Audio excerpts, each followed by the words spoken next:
Hey guys, I'm super excited about today's video. Today we're going to be going over Jordan B Peterson's 12 Rules for Life. If you're interested in buying a copy of this book, I put the link to buy it on Amazon in the description of this video. And if you don't know who Jordan B Peterson is, I highly recommend you check out his super popular YouTube channel. You can also find the link to that in the description of this video. So without further ado, I bring to you Rule number 4. Rule 4 says, compare yourself to who you were yesterday, not to who someone else is today. He starts off by talking about the differences between living in a small town and a big town. An unproportional amount of successful people at the top have come from small towns. And I think it's because in a small town, there isn't as many people to compare yourself to. And so if you're moderately good at something, you start to gain momentum by the belief in yourself. In New York City, for example, there are 20 million people. So even if you are 1 in a million, which would put you as a pretty rare, talented person, there's still 20 of you running around in that city alone. Now, when you add the digital component to everything, with the internet and the social media, you're talking about a global connectivity. And so now we have access to the rest of the world, and now you're talking about 7 billion people. So no matter how good you are at anything in particular, there's always going to be somebody better than you. And in today's day and age, it is blaringly obvious that this is the case. That inner critic inside of our head that tells us that we're not good enough or draws comparison to other people as proof that we are inefficient at whatever it is that we're trying to do can be quite noisy. And it is a fact that people are not equal in ability. There's a very small percentage of people that are at the top of their field, and then a vast majority of people are stuck at the bottom. It also should be noted that it is normal to start low. We start at the bottom, and it's through work and perseverance that we start to rise through the ranks. And I think some people lose sight of this. We either look at the fact that we're not on the top already as proof that we are incapable of getting there, we're not qualified to be there, or on the reverse side of the coin, we resort to what he calls positive illusions. And we must beware of these positive illusions. And these illusions are what we tell ourselves when we say, I'm already okay, I don't need to improve. And that is just ridiculous. That's not to say that we have no self-worth if we don't have any type of achievement, but what he really means is when you adopt that kind of mind state, all growth stops, and that would be to your disservice.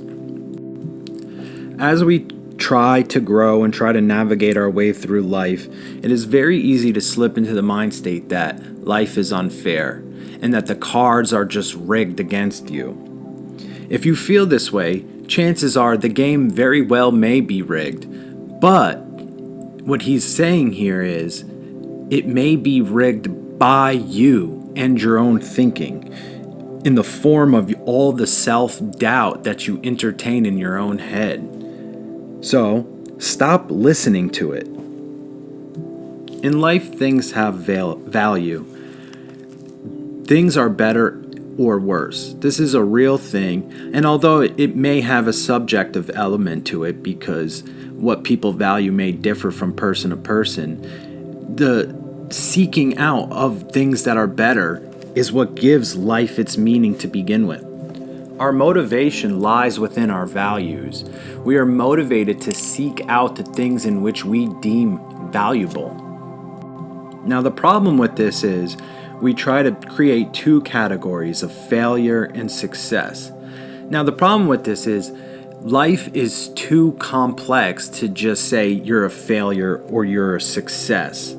Every situation has so many factors, And there's so many facets of life that you could be successful at and also fail at other ones simultaneous.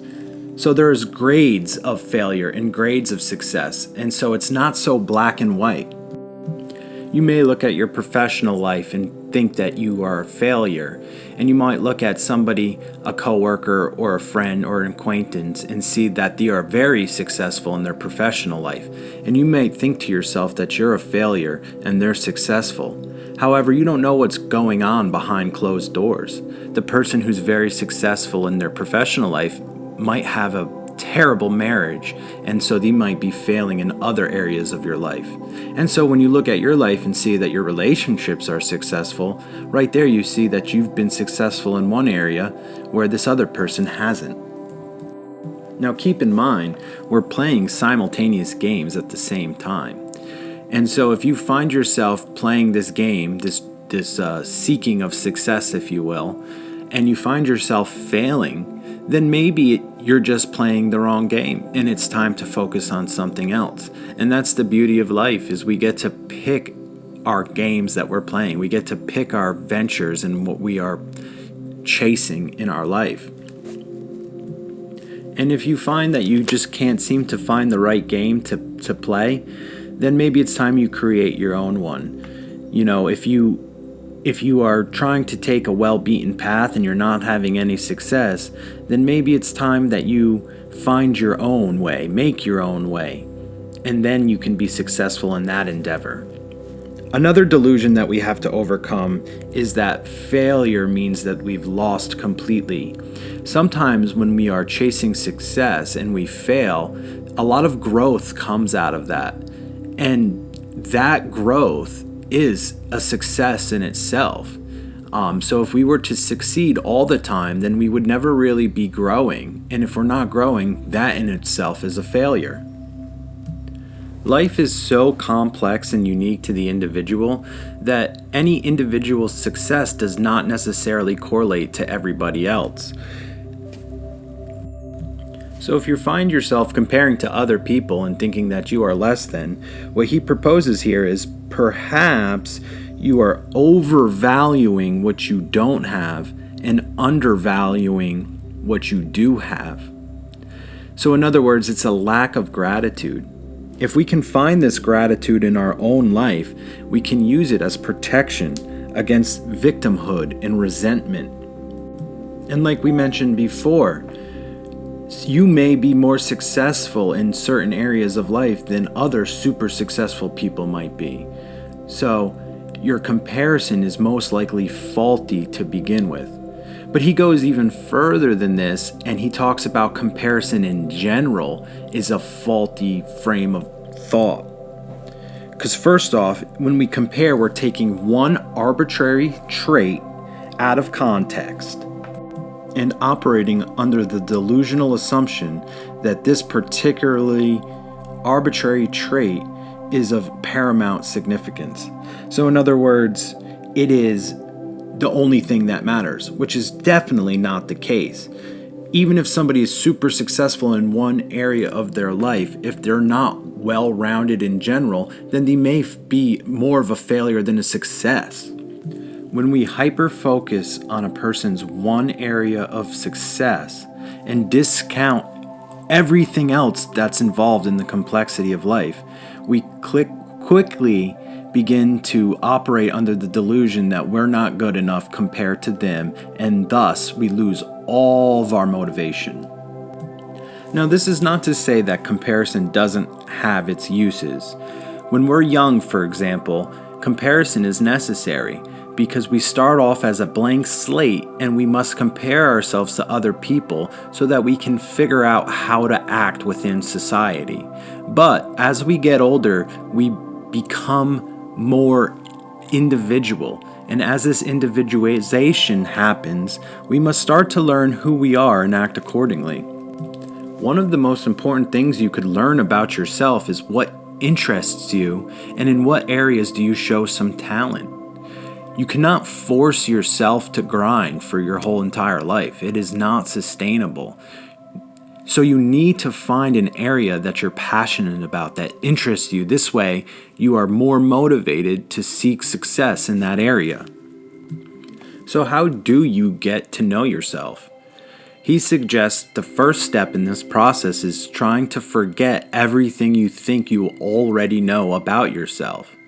And then, from this new perspective, we can take a look at what we like and what we don't like without trying to suppress them to please anybody else.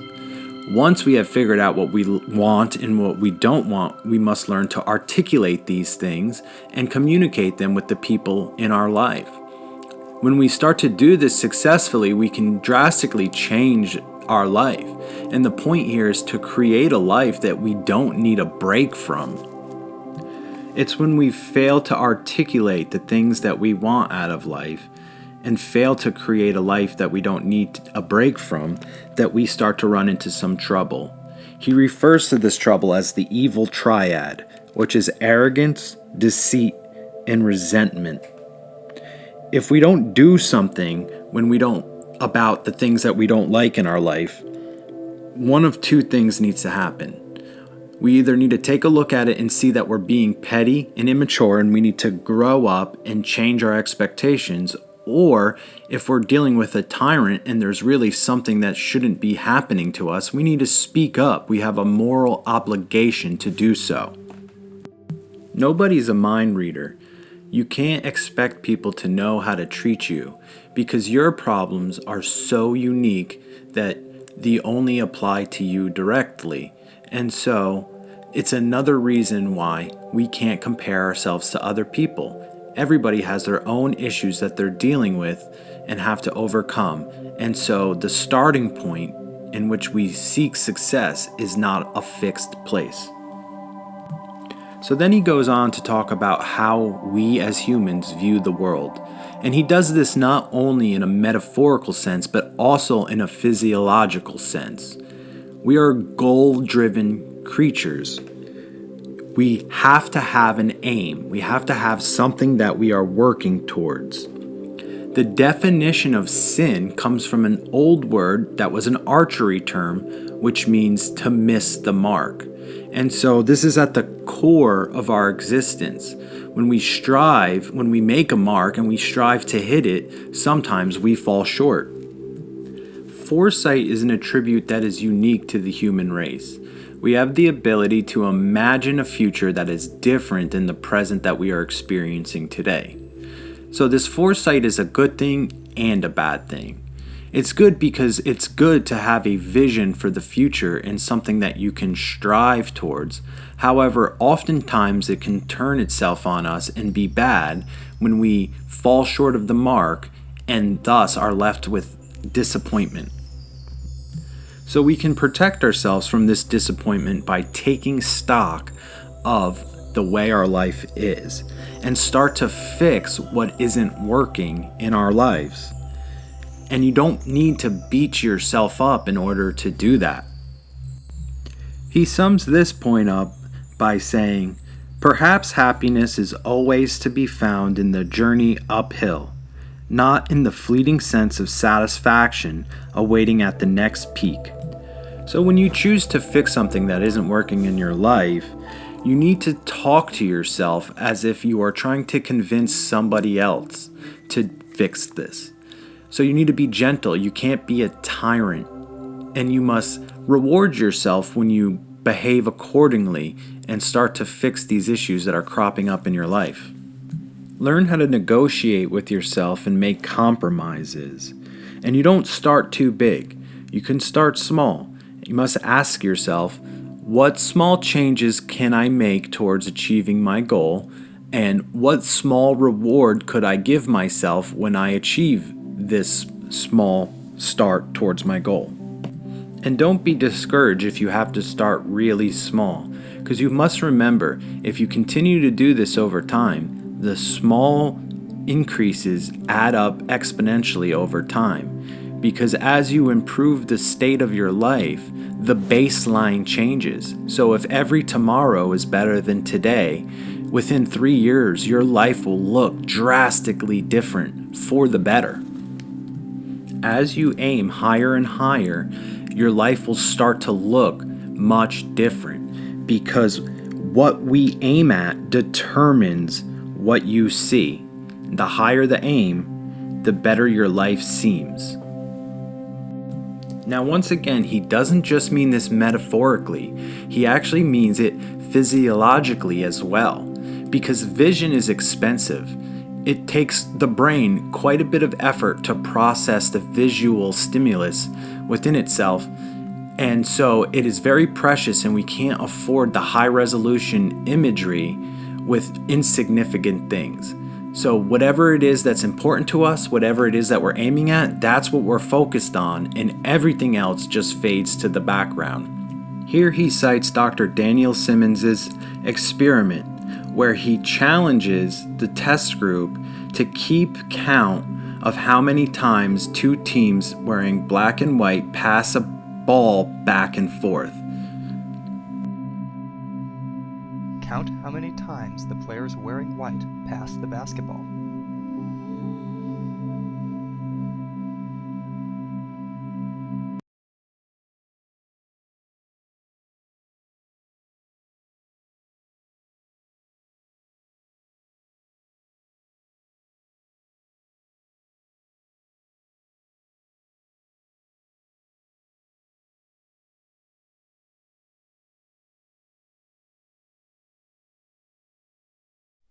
How many passes did you count? The correct answer is 15 passes. But did you see the gorilla?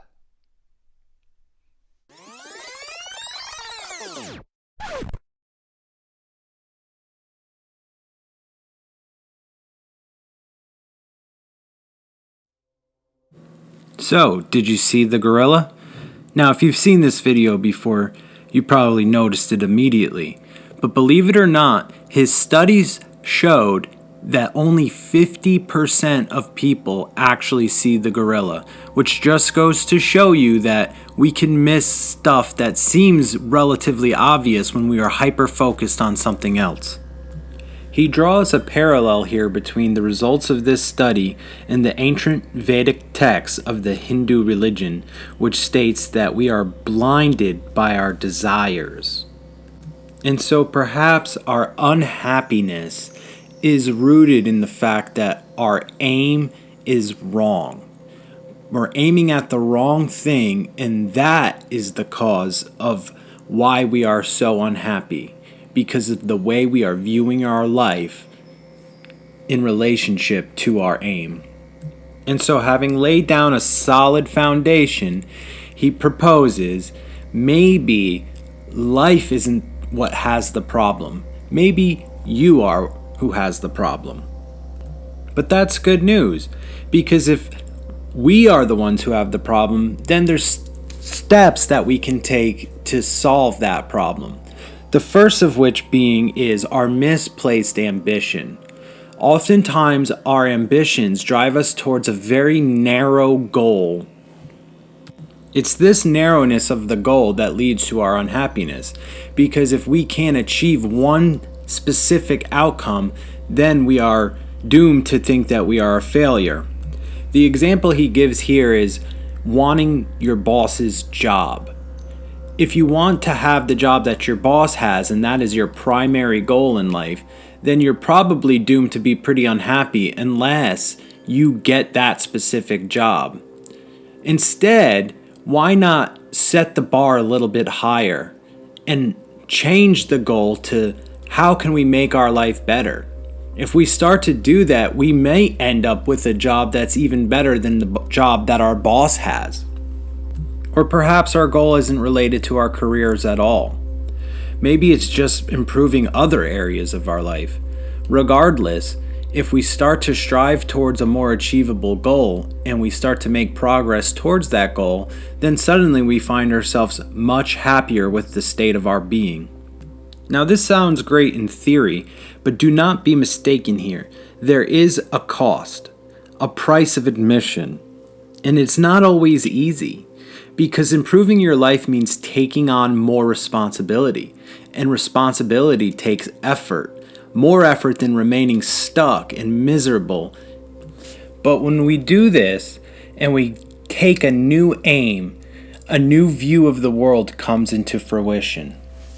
And as we said before, if we sustain this new view and continue to improve on it on a day-to-day basis, then the view becomes higher and higher as time goes on, and life seems better and better as we change this viewpoint. So the next question we have to ask ourselves is, how do we strive towards these new values and these new goals in which we are aiming at? And so we must have a discussion here on ethics and religion. Ethics is what is right and wrong, and religion is even further what is good and evil. We use these systems of belief as a way to discipline ourselves as we set out in life to achieve our goals. And further than that, these belief systems actually shape the way in which we view the world. Now, this idea of right versus wrong and good versus evil exists within every single one of us internally. Even if we happen to be atheists, we still can't really escape this inner battle of good versus evil. And he makes this point by referencing the great Russian author Fyodor Dostoevsky in his famous novel Crime and Punishment. In the novel, the main character, Raskolnikov, is an atheist that decides to act out on his belief that there is no God and that everything is meaningless. And in this process, he commits a horrendous murder, thinking that it is benevolent and that nothing will come of it.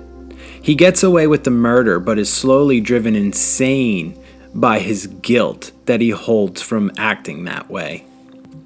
Our perception of the present day is shaped by the collective experiences of the past, which are so complex we could never hope to fully understand that which shapes the way in which we view the world. He notes that this explanation of how our past shapes our perceptions and the patterns that lie within the human experience is exactly with what all the ancient religious texts attempt to describe. He makes particular note of the Tao Te Ching, the ancient Vedic texts, and the Bible, as they all make an attempt to explain the unexplainable, that is, the human experience. He really breaks this down by explaining the differences between the God of the Old Testament in the Bible and the God of the New Testament. In the Old Testament, God was a force to be reckoned with. If you went against his wishes, you were going to have hell to pay, and he punished you severely for disobeying. Now, this is a very realist type of view of the way the world works. It's very clear when you look around. You can see suffering and pain everywhere in every facet of light. However, the New Testament God is all loving and compassionate. He's filled with mercy and forgiveness. Now, this idea of the New Testament God sounds very good. However, it is becoming increasingly hard to imagine a God like that, especially in post-World War II after the evil we saw within the Nazi concentration camps. And it's no wonder that philosophers like Friedrich Nietzsche said things like, God is dead and we have killed him. So how does this all fit into the point that we're trying to make here? He brings us back to the example he used earlier of wanting your boss's job. If your aim is flawed and narrow, then we tend to view the world as if the Old Testament God is in charge, where we are constantly being punished for our shortcomings. If we use our free will as it was designed and choose the proper thing to aim at, then a new life starts to come into view, and we start to see the world in all its glory, and the New Testament God starts to make much more sense to us. So in other words, we must set our aim high and cultivate the faith that will help us overcome any obstacles that might get in the way of achieving that goal. Only then can we start to overcome our nihilism, the belief that life is meaningless, and our pessimism, seeing the negative aspect in everything that we experience in life. So, hoping that he has convinced you of the necessity of aiming high, he has to make another note on this, and that is the betterment of ourselves would be totally canceled out if in the process we made life worse for somebody else. Thus, it's not all about where we are going, but it is also how are we choosing to get there. So as we make our start, we can settle for just trying to better ourselves without causing harm to anybody else. But as we improve and as we grow, we can start to include other people in this betterment process. So we can start to make the people who are closest to us lives a little bit better as well. And as we grow and grow and grow, we can expand that circle outward until eventually we are making everybody that we come into acquaintance's lives better. And hopefully, eventually, we can start to make the world a better place. So, practically speaking, how are we to do this? Well, he says the first thing we can do is we can start to pay close attention to what's going on in our life. Only then can we start to find the habits that we must let go of that are no longer serving us. He suggests that we relinquish control by giving up all our old strategies that we used to use to try to bring about our goals, such as manipulation, conniving, maneuvering, scheming, enforcing or demanding that our will be obeyed, or avoiding all types of responsibilities or negative consequences. When we pay attention, don't just pay attention to the physical or material world. Pay attention to what's going on psychologically as well. Ask yourself, what is bothering you? Could you fix it? And if you could fix it, would you even be willing to fix it? If the answer is no, you're not willing to fix something that's bothering you, then that's okay. Maybe you just need to start off a little bit smaller. You could always revisit it later once you get some momentum going. A perfect example of this could be procrastination. Perhaps you haven't done laundry in weeks, and you have a giant mountain of dirty clothes cluttering up your room. When you take a look at that giant pile of clothes, you might feel overwhelmed, and if you set out to do the entire mountain of clothes all at once, you might find yourself fighting it and not wanting to do it. However, if you were to break it down and ask yourself, well, could I do maybe just 1 or 2 loads today? Then maybe that's a much easier pill to swallow. Don't overestimate yourself and bite off more than you can chew. And don't forget to reward yourself for following through with these small changes that we make on a daily basis. What is it that you've been wanting to do? Or what treat have you been craving? He suggests if you do the load of laundry, reward yourself by getting a cup of coffee or maybe going to see the movie that you've been wanting to see for a while. The whole point in rewarding yourself for this type of behavior is so that we can use positive reinforcement to make this a daily habit. When we practice this enough, we can start to plan our day around these types of behaviors. So when we pay attention and seek to make our life better, it is much more effective of an approach than trying to whip yourself into shape and act the tyrant that demands that we make all these changes right now. Life is much more beautiful when we're motivated by a desire to be better than we were yesterday, rather than just trying to avoid punishment for our sins and shortcomings.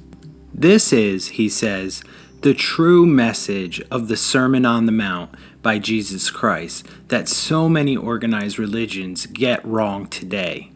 Most people try to avoid the punishment of hell, and that's why they act. However, Jesus in the Sermon on the Mount says, "Therefore take no thought, saying, 'What shall we eat?' or What shall we drink? Or wherewithal shall we be clothed?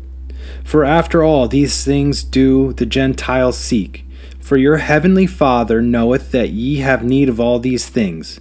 But seek ye first the kingdom of God and his righteousness, and all these things shall be added unto you. Take therefore no thought of the morrow, for the morrow shall take thought for the things of itself. Sufficient unto the day is the evil thereof. So according to this, we must stop striving to control these situations and try to get out ahead. And instead, we need to take that effort and seek the truth of the matter. And the truth is, everything will be okay if we can properly orientate our aim in life. And so we begin to learn how to negotiate with ourselves and not be the tyrant, demanding that we act a certain way. We start to let go of envy because we realize that other people don't have it better than us in every aspect of their life. And so on the bigger scale, they don't really have it better than us. We start to become less frustrated by life when we stop aiming too high and start to break down our aim into small incremental goals that are ever increasing. Others' actions start to affect us less because we are more than preoccupied by working towards the aim in which we have set for ourselves. So we live for today and we rejoice in the progress that we make. And then we become hopeful for the future. So in conclusion, he sums this up by saying, aim for paradise and concentrate on today. Orient yourself properly towards heaven, which is beauty, truth, and good, and work diligently here on earth to achieve that.